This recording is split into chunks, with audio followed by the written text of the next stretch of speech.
बिस्मिल्लाहिर्रहमानिर्रहीम, अस्सलाम वालेकुम। Welcome to study MCQs. Study MCQs के इस ग्रामर सेशन में आपको खुशामदीद कहता हूँ और आज का हमारा टॉपिक है दिस सेंटेंस। आज के इस टॉपिक में हम देखेंगे व्हाट इज सेंटेंस, यानी सेंटेंस क्या है, सेंटेंस के स्ट्रक्चर के हवाले से हम पढ़ेंगे, कैरेक्टरिस्टिक्स ऑफ सेंटेंस को देखेंगे और इन द एंड हम काइंड्स ऑफ सेंटेंसेस के ऊपर बात करेंगे। तो चलिए शुरू करते हैं आज का सेशन। सबसे पहले व्हाट इज सेंटेंस, यानी सेंटेंस क्या है, ये जानना ज़रूरी है कि सेंटेंस के कॉन्सेप्ट्स क्या हैं, उसके रूल्स और रेगुलेशन क्या हैं और क्या चीज़ एक सेंटेंस को एक सेंटेंस बनाती है।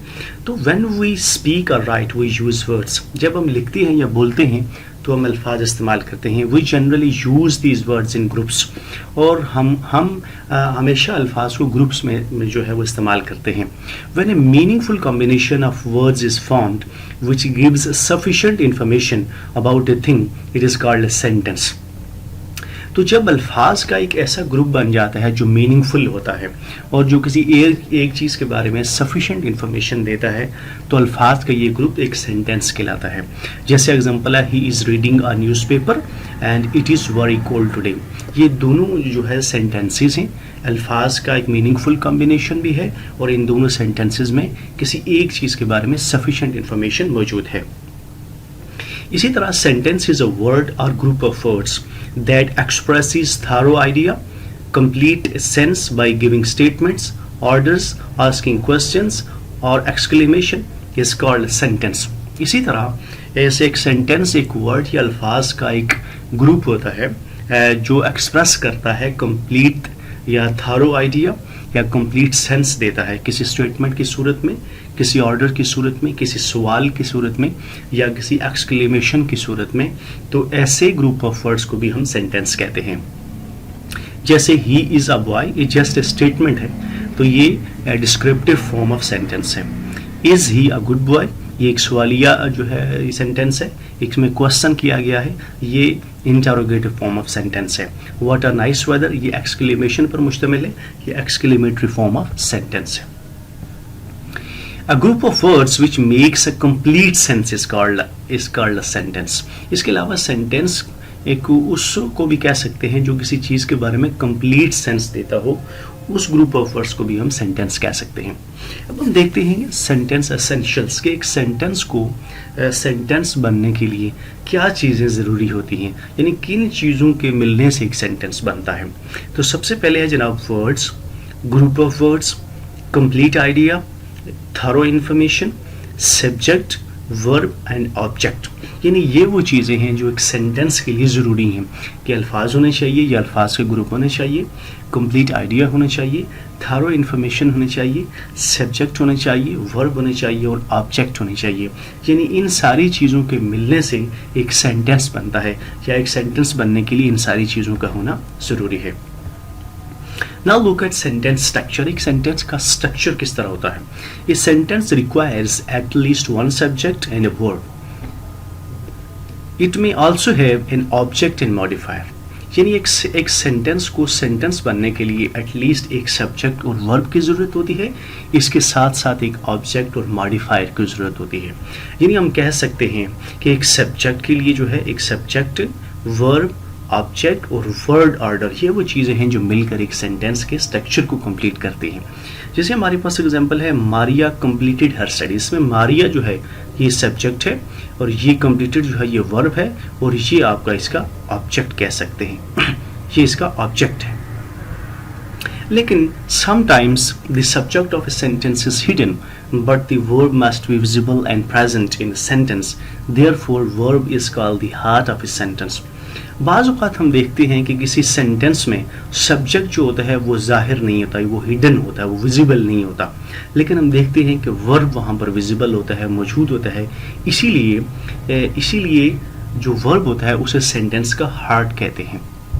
जैसे हमारे पास एग्जांपल है, do it and sit down. इन दोनों सेंटेंसेस को अगर हम देखें तो यहाँ सब्जेक्ट नहीं है लेकिन वर्ब विजिबल है, लिहाजा जो वर्ब जो है वो सेंटेंस स्ट्रक्चर की जो कॉम्बिनेशन होती है या उसके एसेंशियल्स होते हैं उसको पूरा करता है। Characteristics of sentence. A sentence must have 3 characteristics. इसी तरह एक सेंटेंस के लिए 3 कैरेक्टरिस्टिक्स का होना बहुत ज़रूरी है।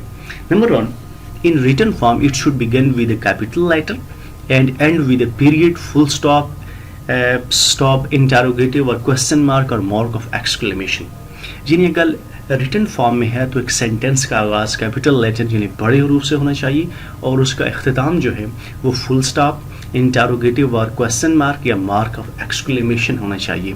ये पहली शर्त है जो सेंटेंस के लिए ज़रूरी है।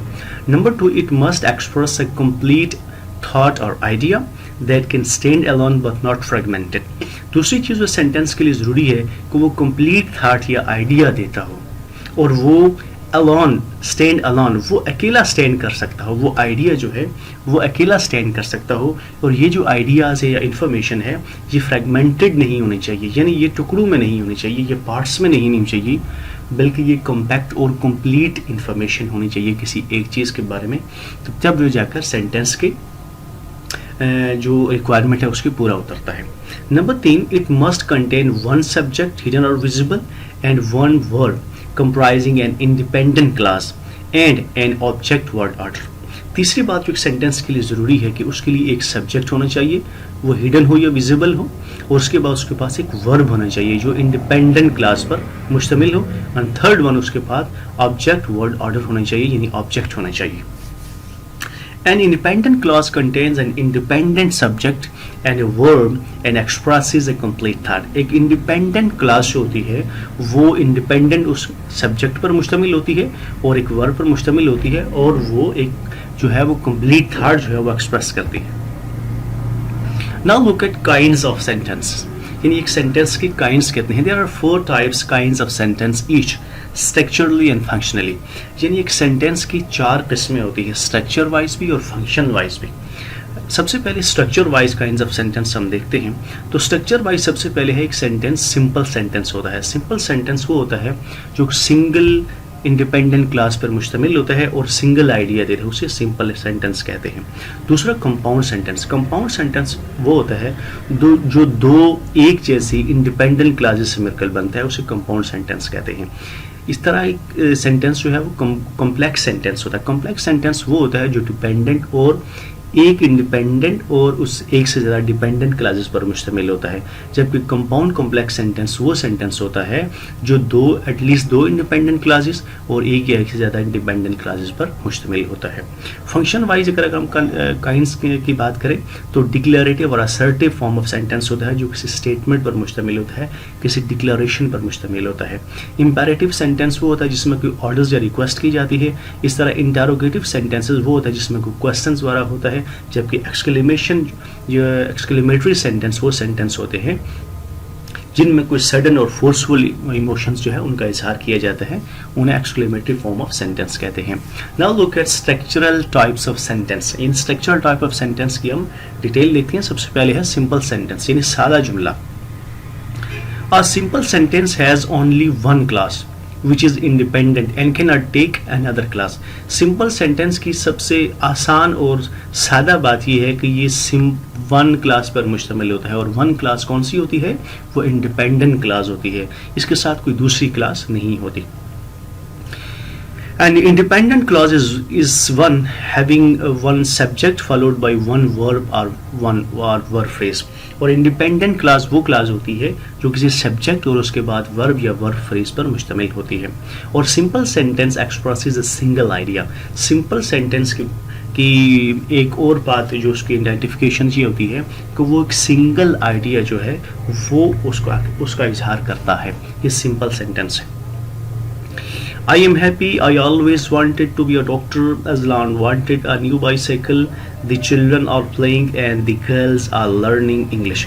ये सारे सेंटेंसेस जो है ये सिंपल फॉर्म ऑफ सेंटेंसेस हैं। इनमें से एक सब्जेक्ट है और एक वर्ब है, और ये सारे के सारे सेंटेंसेस एक सिंगल आइडिया जो है उसको एक्सप्रेस कर रहे हैं। नंबर 2 है कंपाउंड सेंटेंस। कंपाउंड जो है वो एक साइंटिफिक टर्म है। इसका मतलब है एक ऐसी चीज़ जो दो एक जैसी चीज़ों के मिलने से बनती है, उसे कंपाउंड कहते हैं। इसी तरह कंपाउंड सेंटेंस एक ऐसा सेंटेंस सोचा है जो दो या दो से ज़्यादा इंडिपेंडेंट क्लासेस के मिलने से बनता है, बट नो डिपेंडेंट क्लास, लेकिन इसमें कोई डिपेंडेंट क्लास नहीं होती।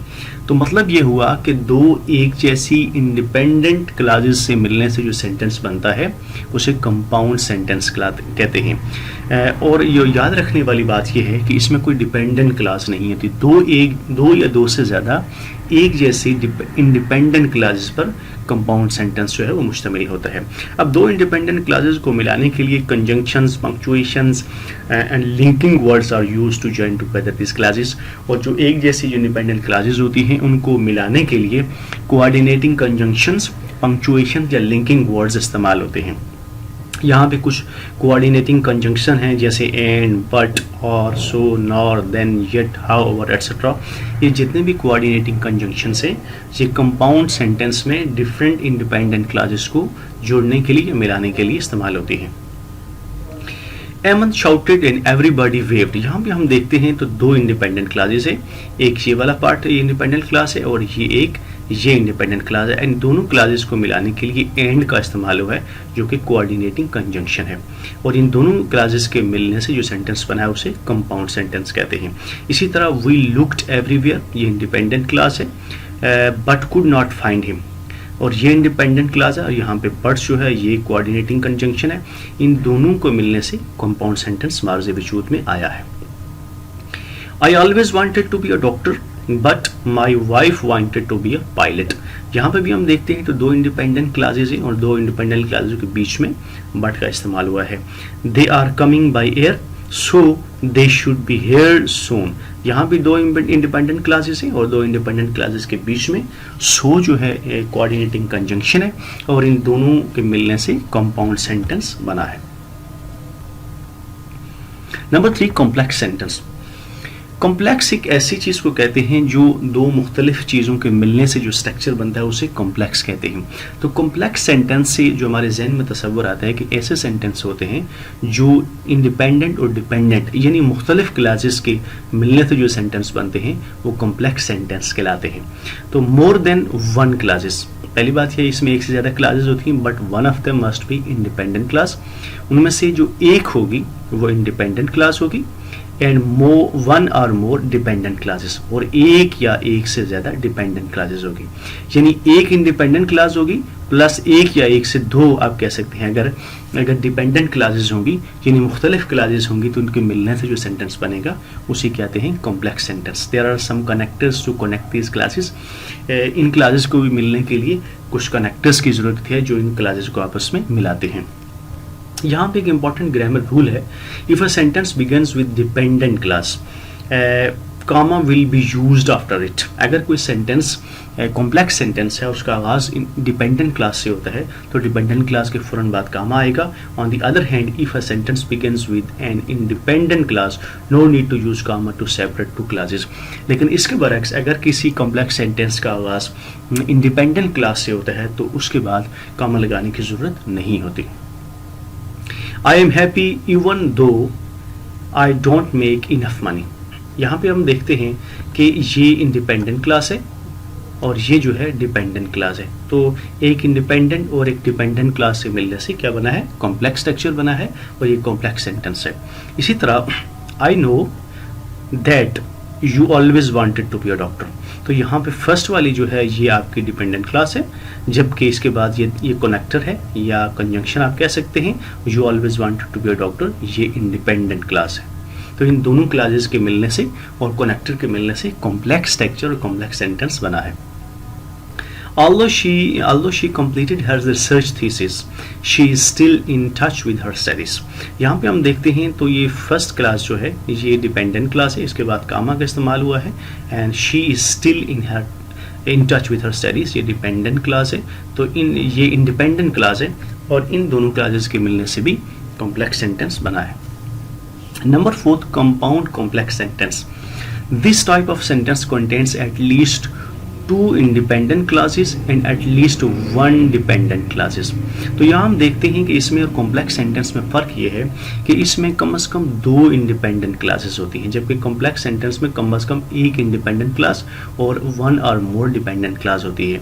जबकि कंपाउंड कॉम्प्लेक्स सेंटेंस में एटलीस्ट 2 इंडिपेंडेंट क्लासेस और एंड एटलीस्ट 1 इंडिपेंडेंट क्लासेस, यानी दो इंडिपेंडेंट क्लासेस और एक इंडिपेंडेंट क्लास के मिलने से कंपाउंड कॉम्प्लेक्स सेंटेंस बनता है। It is a mixture of features of compound and complex sentences. ये जो है कंपाउंड और कॉम्प्लेक्स सेंटेंसेस के मिक्सचर से, यानी उनके फीचर्स के कॉम्बिनेशन से बनता है। These clauses are joined by specific conjunctions, punctuations और लिंकिंग वर्ड्स।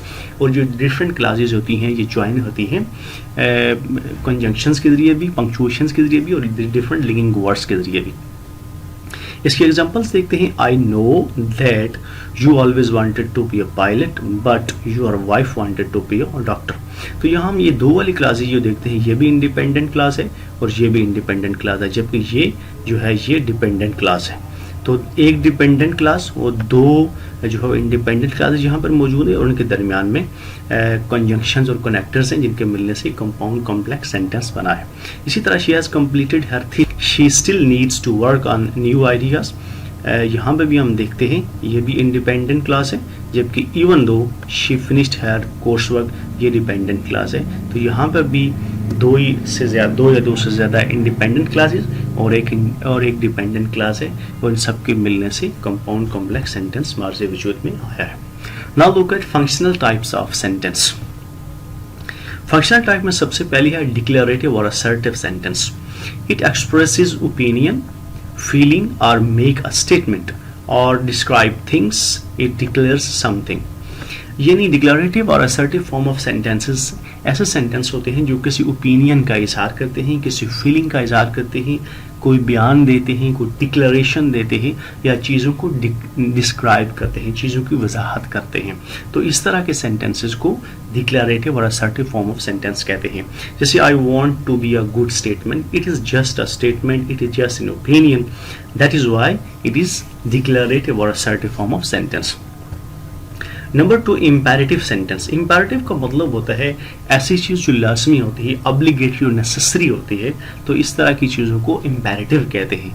तो इम्पेरेटिव सेंटेंसेस ऐसे सेंटेंसेस होते हैं जहाँ पे जो इस्तेमाल होते हैं टू मेक रिक्वेस्ट्स और टू गिव कमांड्स।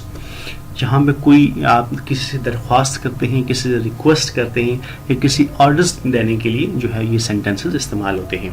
जैसे be quiet and please open the door, इसमें पहला वाला सेंटेंस जो है ये इसमें कुछ कमांड्स दी गई हैं, जबकि second one is consist of a request. Third form of functional type of sentence is interrogative form of sentence. It asks a question and ends with a question mark. यानी इस तरह के जो सेंटेंसेस होते हैं उसमें कुछ सवाल किया जाता है या सवाल पूछा जाता है, जबकि इनका इख्तिताम पर जो है क्वेश्चन मार्क होता है। What are you doing and do you know him? Both are interrogative form of sentences. Both asks a question and both sentences ends with a question mark. Number 4, exclamatory form of sentence. It expresses overflows of expressions. ये ऐसे जुमले होते हैं जो very forceful और overflows of expressions पर मुश्तमिल होते हैं। बड़े भरपूर जो है वो जज्बात का इज़हार इनमें होता है। Strong feelings of happiness, wonders and sorrows and angers, और इनमें बड़े मजबूत किस्म की खुशी की, हैरानगी की, गुस्से की और गम की जो कैफियत होती है, उनका जो फोर्सफुल इमोशंस होता है, ये एक्सक्लेमेटरी फॉर्म ऑफ सेंटेंस होता है। जैसे how cool the weather is, what a shame and what a day it is. All these three sentences expresses some sort of exclamatory emotions, some sort of happiness, wonders and sorrows, and ends with a sign of exclamation. And that's come to the end of this session. आपको ये session कैसा लगा comment section में ज़रूर comment कीजिएगा। Thank you very much for watching. For more updates and tutorials, please subscribe my channel Study MCQs.